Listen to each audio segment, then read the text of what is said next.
जैसा कि last episode में हमने देखा कि हाउ शन और बाकी सब ने कैसे न कैसे करके ग्रीन डेमन को बर्फ में जमा दिया था और अब शेन ब्रदर्स और मैजिक गर्ल बहुत ज्यादा डरने लगी थी क्योंकि उन्हें अब पता चल चुका था कि ऐसे ये मॉन्स्टर हमें मार ही डालेगा। लेकिन फिर हाउ शन खड़ा होता है और सभी को समझाता है कि हम मॉन्स्टर को कैसे मार सकते हैं। अब हाउ शन ग्रीन डेमन के आगे आता है और उससे लड़ने के लिए तैयार हो जाता है। ग्रीन डेमन पूछता है कि आखिर तुम्हारे टीममेट्स कहाँ गए? लगता है कि वो डर कर भाग गए हैं। कोई नहीं, पर तुम्हें मारने के बाद मैं उन्हें भी मारकर तुम्हारे पास भेज दूंगा। ये कहकर वो तुरंत हाउ शन पर हमला कर देता है। हाउ शन उसके फाइटिंग पैटर्न को नोटिस करता है और उसे पता लगता है कि उसके दोनों नाइफ कभी एक साथ नहीं चल पाती हैं। तो वो डिसाइड करता है कि वो एक टाइम पर उसके एक ब्लेड को एब्सोल्यूट डिफेंस से रोकेगा। अब जब डेमन का एक ब्लेड हाउ शन को लगने ही वाला होता है तो हाउ शन अपने एब्सोल्यूट डिफेंस का यूज करके उसके एक ब्लेड से बच जाता है और फिर तुरंत अपने स्ट्राइक ऑरा का यूज करके उसे दूर फेंक डालता है। अब फिर शेन ब्रदर्स जो यहीं छुपे थे वो हाउ शन के प्लान को याद करते हैं और तुरंत गिरे हुए मॉन्स्टर पर हमला कर देते हैं। अब लिंसन भी वहां आकर ग्रीन डेमन पर हमला कर देती है और अब डेमन ग्रीन हारने लगता है। अब मैजिकल हाउ शन की कही गई बात को याद करते हुए कि हमें अपने पार्टनर्स पर ट्रस्ट करना चाहिए, ग्रीन डेमन पर हमला कर देती है और अपने मैजिक का इस्तेमाल करके और आइस की एक स्पाइक ग्रीन डेमन के मुंह के बीच में से चीर डालती है। ग्रीन डेमन नीचे गिर पड़ता है और मर जाता है। मैजिकल ये देखकर बहुत ज्यादा खुश होती है, लेकिन तभी वो डेमन जिसमें थोड़ी जान बच गई थी वो मैजिकल के पीछे से आकर हमला कर देता है।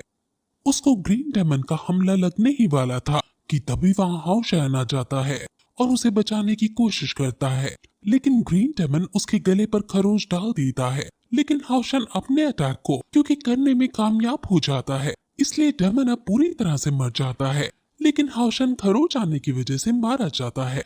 सभी हाउ शन की चिंता करने लगते हैं और मैजिक गर्ल हाउ शन के इस काम को देखकर बहुत गिल्ट फील करती है क्योंकि वो हाउ शन से चिढ़ती आई है, लेकिन हाउ शन ने ही आज उसकी जान बचाई है।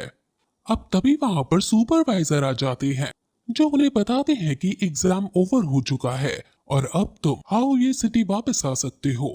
ये सुनकर सब बच्चे दुखी हो जाते हैं और कहने लगते हैं कि हमें थोड़ा और टाइम मिलना चाहिए, हम मिशन को पूरा कर ही लेंगे। सुपरवाइजर उन सभी को देखकर कहता है कि तुम्हारा असेसमेंट पूरा हो गया है। हालांकि तुम्हारा ये मिशन बहुत ही लूप होल से भरा हुआ था, लेकिन तुमने मिलकर ग्रीन डबल स्पॉट डेमन को मार गिराया है और ऐसा पहले कोई ग्रुप कभी नहीं कर पाया है।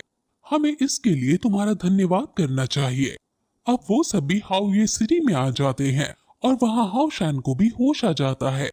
सभी सुपरवाइजर को ग्रीट करते हैं और फिर सुपरवाइजर उन्हें बताता है कि अब मैं तुम्हें विच हंट सिलेक्शन के बारे में बताऊंगा। डेमन हंटर ट्रायल्स हर 5 साल में होते हैं। पहले प्रीलिमिनरी राउंड होता है। प्रीलिमिनरी इंटरनल कंपटीशन के अंदर तुम सेम प्रोफेशन के अपने ओपोनेंट से फाइट करोगे। नॉर्मली एक कैटेगरी में 100 प्लेयर्स होते हैं, उनमें से टॉप 10 अगले राउंड के लिए सिलेक्ट किए जाते हैं। टोटल 60 प्लेयर्स 6 हॉल्स में से फाइनल तक पहुंचते हैं क्योंकि फाइनल हंट के दौरान 6 मेजर ऑक्यूपेशनल कंपोनेंट्स की जरूरत होती है, इसलिए जो 60 लोग फाइनल तक पहुंचते हैं उनके पास ही असल में डेमन हंटर को ज्वाइन करने के लिए सामर्थ्य होता है। फिर 10 न्यू विच हंट फॉर्म होती हैं और फाइनल का पर्पस उनकी रैंक को डिसाइड करने का होता है। बाकी लोग अपनी टीम अपने हिसाब से चुन सकते हैं और एक स्ट्रॉन्ग विच हंट टीम बना सकते हैं।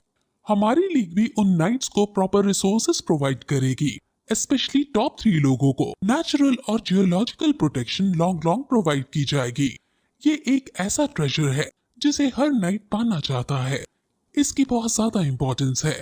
अब फिर वो उन्हें बताता है कि विच हंट के लिए सबसे ज्यादा जरूरी यूनिटी और कोऑपरेशन है, एक दूसरे पर तुम्हें भरोसा करना है। अब फिर वो उन सभी को डेमन हंटर ट्रायल्स के एंट्रेंस टिकट दे देता है और उन सभी को अपनी अपनी पर्सनल आइडेंटिटी इसमें डालने को कहता है। सब लोग अब अपनी आईडी डालते हैं और अब हमें उनका यहाँ से असली नाम और उनकी असली पावर पता चल जाती है। मैजिक गर्ल का नाम लिंजी आलू है और ये सोल्जर मैजिशियन की 1221 पॉइंट्स पर है। लिंसी 1103 पॉइंट पर है। लॉन्ग हाउशन 1154 पॉइंट्स पर है। सुपरवाइजर उन सभी को आगे आने वाले टेस्ट के लिए गुड लक बोलता है और सभी सुपरवाइजर को ग्रीट करते हैं। और फिर दूसरी तरफ हम डेमन लॉर्ड को देखते हैं और एक लड़की को देखते हैं जो शायद डेमन है। वो कहती है कि डेमन ने अभी भी अपनी आंखें खोली हैं। ये दुनिया इंटरनल डार्कनेस में गिर गई है। ये सब टीचर ये हुआ कि एक बुक से पढ़ रहा है और फिर हमें कई अलग अलग बहुत सारे नाइट्स को दिखाया जाता है और उनके स्ट्रगल को बहुत फास्ट पेस में दिखाते हैं। ये सारे नाइट्स शायद अब हाउशान से लड़ेंगे, इसलिए इनका हमें क्विक इंट्रो दिया गया है। इन नाइट्स के पास अलग अलग तरह की पावर्स और अलग अलग तरह के बीस्ट हैं। इन सभी ने काउंटलेस बैटल्स और काउंटलेस एडवेंचर्स किए हैं और एक दूसरे से आगे निकलकर ये लोग इस टूर्नामेंट तक आ पाए हैं। अब फिर हम उस एंजल की मूर्ति को देखते हैं जहां लास्ट टाइम हमें वो पर्पल ड्रेस में लड़की दिखी थी जिसने हाओशान को एक रिंग भी दी थी। वहां कई सारे सैनिक खड़े हैं और उस लड़की के आने का वेट कर रहे हैं।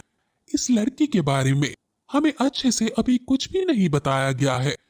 ये लड़की अब बड़ी हो गई है और एक आदमी जिसने कवच पहन रखा है वो इस लड़की के पास आते हुए कहता है कि ये मूर्ति मुझे यहाँ अच्छी नहीं लगती।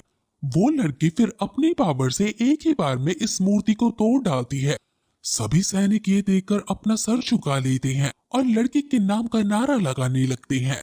इसको सब सेंटनेस कह रहे हैं और अब सेंटनेस कहती है कि आज से अब कोई मुझे नहीं रोक सकता है। और फिर ये एपिसोड यहीं खत्म हो जाता है।